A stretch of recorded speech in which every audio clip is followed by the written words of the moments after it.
屏東縣的肉品市場呢，使用到今已經要40天的時間啊，這設備是真舊啊，佮加上甲屏東健康產業園區是敢若隔一條路爾，所以當前有議員就建議講應該就愛刷所在，也毋過其實這用地呢是真歹摕到。但即馬這園區內底的屏東醫大病院呢是預計9月底就要開始營運。即馬這個肉品市場到底要刷去倒位是猶無進度的，所以縣政府呢因是表示講，目前有來委託這專業團隊佇個縣內來評估地點，希望今年底就會當有結果。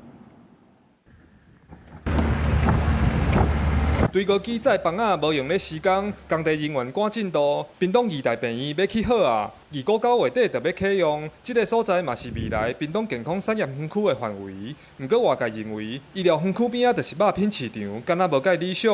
有縣議員佇5年前就建議，肉品市場愛刷所在。不過到今攏無進一步的消息。選址的部分也要涉及到所謂的交通便利，然後人口密集，還有我們的環境敏感區位的部分哈，所以選址上可能會比較困難。那我們也積極在評估選址當中。屏東縣肉品市場，逐天攏有豬仔拍賣和台豬作業，佔地大約4公頃。每年交易量33萬隻豬，產值超過38億。但是肉品市場的環境較無理想，豬仔攏較有臭味，造成縣府選址有一定的困難度。縣議員表示，若有適合的地點，會到協助溝通，希望趕緊找到好的所在。醫院準備要啟用了哈，其實有這樣子一個肉品的一個設施在旁邊啊，確實是會造成一些困擾啦。有曾經努力過哪些地方，我們可以去幫忙去協調、去溝通的。